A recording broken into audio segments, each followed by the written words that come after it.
the study from 2019 with professional hurling,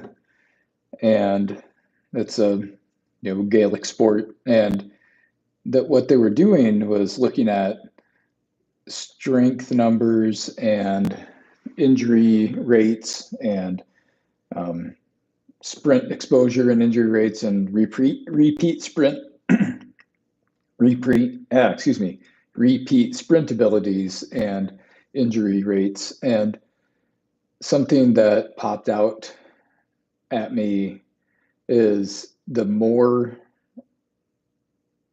that people could deadlift, so the stronger they got. Basically, they were just using the deadlift as one of the main lifts, but the more they increased people's strength, the more work that they could handle and the lower their injury rates were.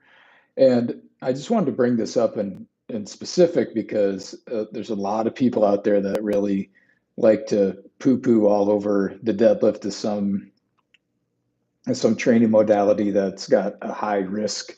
to it compared to other sorts of training. And this isn't true at all. And what these folks were getting at was if you take your athletes, and you could turn around and make this about just normal people as well, I'm sure, to some degree. And if you take the time to coach them on the training, and you take time to improve their lifts methodically over time, given their abilities to recover and perform the work effectively each session, you end up building tolerance and expanding the robustness of the athlete and improving their capabilities across the domains that you're after, and reducing the chances of them becoming injured because you've slowly, methodically, and under supervision improved their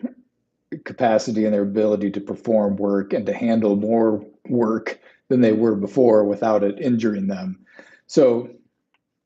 what people need to take from that is there's nothing, and I get stuck in these arguments with people that don't know any better all the time, but the takeaway is, something like in trainings, a lift like a deadlift is not uniquely dangerous compared to any other training that somebody could do. And the rates of people getting hurt lifting weights are so low that it's barely even worth talking about. But you can use those kinds of training modalities to increase people's ability to handle stress, to handle workloads, and to reduce their likelihood of becoming injured with the work that you're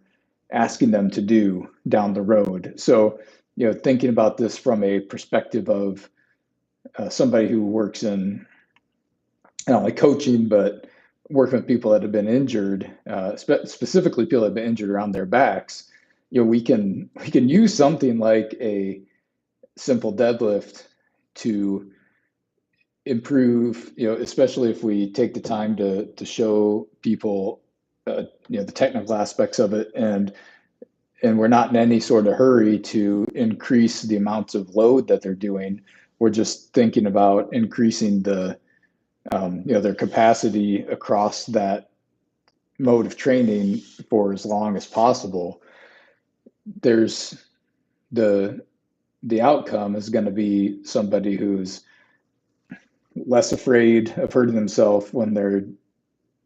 asked to do work, somebody's more confident in their capabilities, and somebody who is going to have a less chance of having something injure them in the future because they've slowly and methodically, through programming and coaching, been exposed to more and more levels of work around an area of their body that needs improved capacities for work, needs improved tolerances to stress, so they can not get injured doing normal basic things. So I hope that makes sense to you guys. Think about it. look at some other videos. See you later.